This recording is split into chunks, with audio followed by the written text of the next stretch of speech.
नमस्कार दोस्तों। आज हम मध्य प्रदेश के गठन के बारे में पढ़ेंगे।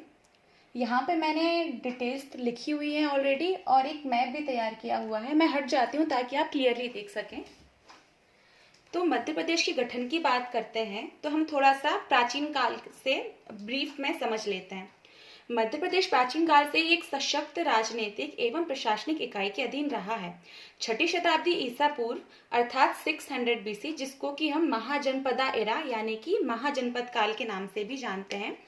उस समय जो 16 महाजनपद होते थे उनमें से 2 अवंती और चेदी वर्तमान मध्य प्रदेश के अंतर्गत आते थे, जिसमें से जो अवंती था वो ये वाला जो क्षेत्र है मालवा उज्जैन का, यहाँ आता था, और जो चेदी है वो इधर छत्तीसगढ़ के पास वाले क्षेत्र में आता था।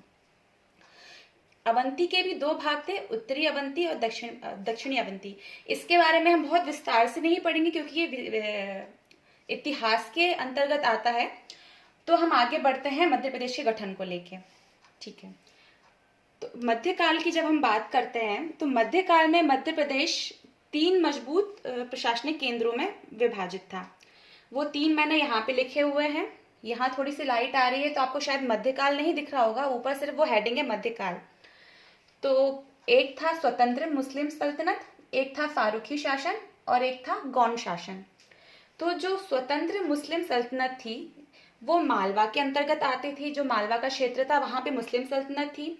फारूकी शासन निमाड़ के क्षेत्र में था और गढ़ मंडला जो कि जबलपुर वाला क्षेत्र है वहां पे गौंड शासन था। महारानी दुर्गावती, अवंतीबाई, आपने नाम सुना होगा, वो सब गौंड शासिकाएं थी। फिर 17वीं और 18वीं सदी की बात करें तो बघेलों, बुंदेलों, सिंधिया, होलकर आदि राजनीतिक जो शक्तियां थी उनके अधीन मध्य प्रदेश एक सशक्त प्रशासनिक इकाई रहा है। फिर उसके बाद हम बात करते हैं सीधे स्वतंत्रता के पश्चात यानी कि 15 अगस्त 1947 के बाद। तो उसको समझने के लिए थोड़ा सा हम पीछे जाते हैं जब अंग्रेजों का शासन था भारत पे और मध्य प्रदेश पे भी। तो 1853 में नागपुर को अंग्रेजों ने अपने अधीन कर लिया था और 2 नवंबर 1861 को सेंट्रल प्रोविंस यानी कि मध्य प्रांत और 1936 यानी कि 1936 को बरार, ये 2 प्रभाग बनाए थे। फिर अब ये सेंट्रल प्रोविंस और बरार, इन दोनों की थोड़ी सी मैंने बता दिया कि गठन किस तरीके से हुआ था। ये अंग्रेजी शासन के अंतर्गत ही बनाए गए थे।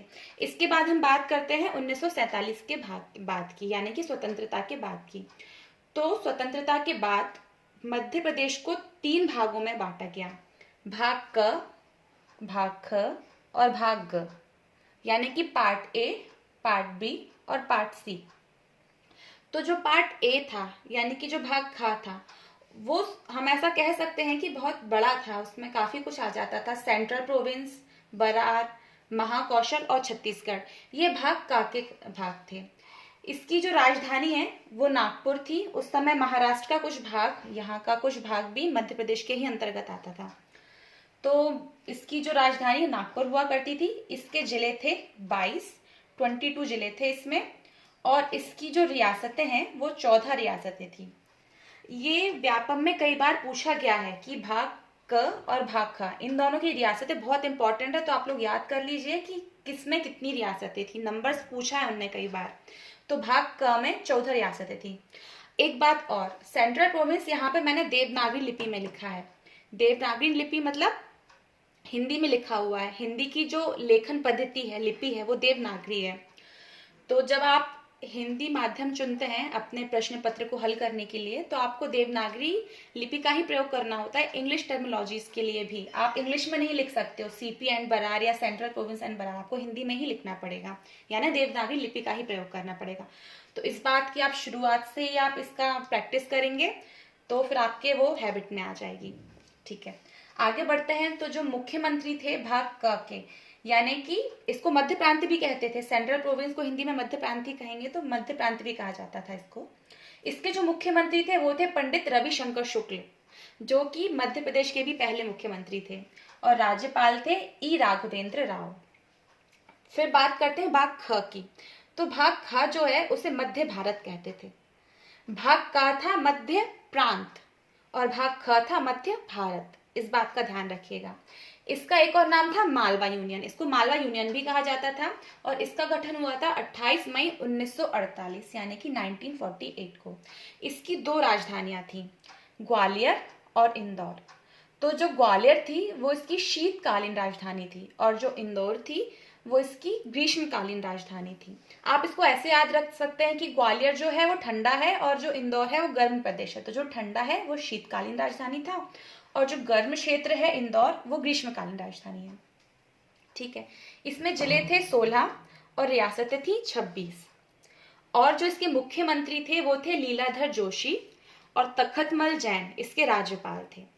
फिर बात करते हैं भाग ग यानी कि तीसरे पार्ट की, तो उसको बोलते थे विंध्य प्रदेश। और जो विंध्य प्रदेश था वो दो भाग, बघेलखंड और बुंदेलखंड। यहाँ पे मैंने मैप में बनाया हुआ है, ये बी पार्ट है, ये ए पार्ट है और ये सी पार्ट है। तो आप ये देख सकते हैं कि ये जो बुंदेलखंड, ये जो टीकमगढ़ और निवाड़ी वाला जो क्षेत्र होता है इसको हम बुंदेलखंड बोलते हैं, और ये जो रीवा सतना सिंगरौली ये वाला जो पार्ट है इसको बघेलखंड बोला जाता है। तो उस समय बुंदेलखंड और बघेलखंड से मिलके जो क्षेत्र बना था वो भाग ग में आता था, और क्योंकि ये विंध्याचल पर्वत पर स्थित था, यहाँ पे विंध्याचल पर्वत है, तो इसलिए इसको हम विंध्य प्रदेश बोलते थे। इसका गठन हुआ था 12 मार्च 1948 को।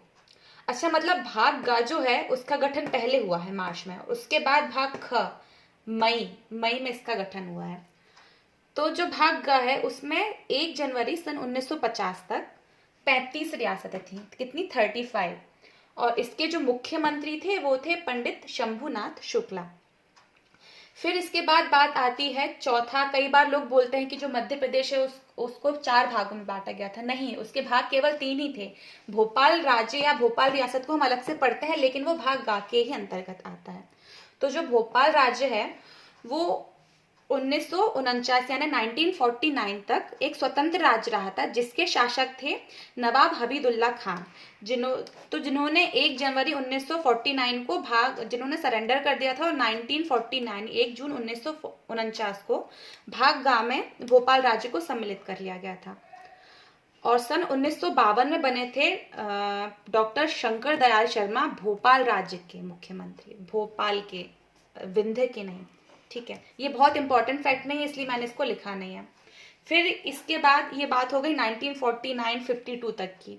उसके बाद क्या हुआ कि 1956 में पुनर्गठन हुआ मध्य प्रदेश का। अब इसकी क्या जरूरत पड़ी, इसके पीछे थोड़ी सी छोटी सी स्टोरी मैं बता देती हूँ। जो आंध्र प्रदेश है, आंध्र प्रदेश को भाषाई रामुल्लू श्री रामुल्लू करके एक व्यक्ति थे, उन्होंने आंध्र प्रदेश को भाषाई आधार पे राज्य बनाने की गुजारिश की थी, और उसके लिए उन्होंने एक अनशन किया था जिसके कारण उनकी मृत्यु हो गई थी। तो इसके कारण 1953 में आयोग गठन किया गया फजल अली की अध्यक्षता में, तो उसको फजल अली आयोग भी कहते हैं। तो उसने अपनी अनुशंसाएं यानी कि रिकमेंडेशंस दिए और अपना प्रतिवेदन यानी कि रिपोर्ट 1955 में सबमिट किया। 1955 में इनने अपना प्रतिवेदन यानी कि रिपोर्ट दी। तो उसके बाद जिस तरीके से उसकी अनुशंसाएं थी यानी कि रिकमेंडेशंस थी, तो मध्य प्रदेश में 3 चेंज हुए। वैसे चेंज 2 ही हैं पर पॉइंट हम 3 पढ़ते हैं। तो 1956 का पहला क्या था, पहला चेंज अकोला, अमरावती, बुल्ढाना, यवतमाल, वर्धा, नागपुर, चांदा, ये जो 7 क्षेत्र थे ये मराठी भाषी थे, तो इन्हें महाराष्ट्र में, मुंबई राज्य को दे दिया गया जो महाराष्ट्र में था, तो वहां दे दिया गया। उसके बाद जो कोटा जो राजस्थान का वो जिला था, उसकी सिरोंज तहसील विदिशा को दे दी गई, और जो मंदसौर का भानपुरा तहसील था उसका एक गांव था सुनील टप्पा, वो राजस्थान के कोटा को दे दिया गया। यानी कि हमने आदान प्रदान कर दिया राजस्थान के या कोटा के साथ में, एक चीज दी एक चीज ली, सिरोंज हमने लिया और सुनील टप्पा हमने दिया।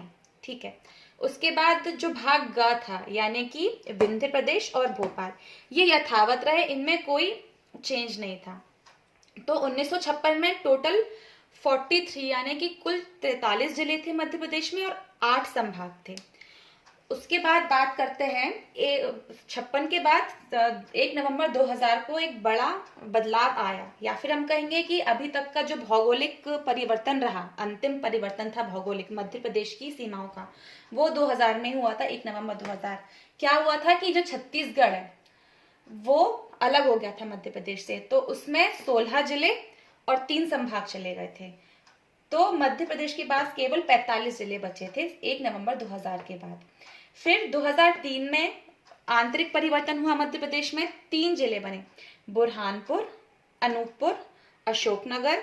तो टोटल कितना हो गया? 45 पहले था, यहाँ पे 3 और हो गए, तो 48 जिले हो गए, 48 जिले हो गए।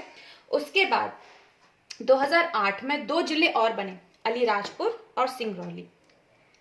ये इन 2 के बनने के बाद कुल 50 जिले हो गए मध्य प्रदेश में। फिर 13 में एक और परिवर्तन हुआ, आगर मालवा शाजापुर से अलग होकर एक नया जिला बना। और सबसे अंतिम 2018 में निवाड़ी, जो कि बुंदेलखंड में आता है, वो एक नया जिला बना। तो ऐसे आप फिगर याद सकते हैं, 3, 8, 13, 18। तो 4 अभी तक बड़े परिवर्तन हुए हैं मध्य प्रदेश के जिलों की संख्या में। 2020 में 3 जिले अभी प्रस्तावित हैं। इस बात का ध्यान रखिएगा कि कई लोग बोल रहे हैं बन चुके हैं, नहीं, अभी ये बने नहीं हैं, ये केवल प्रस्तावित हैं, नागदा, मैहर और चांचौड़ा। और चूंकि अभी राजनीतिक उथल पुथल रही है काफी मध्य प्रदेश में, तो इसके बारे में कुछ नहीं कहा जा सकता कि कब तक प्रस्तावित रहेंगे, कब तक नहीं हो पाएगा। तो अभी सिर्फ केवल वर्तमान में 52 जिले हैं और 10 संभाग है मध्य प्रदेश में। आप सभी का धन्यवाद। आपका दिन शुभ रहे। जय हिंद, जय भारत।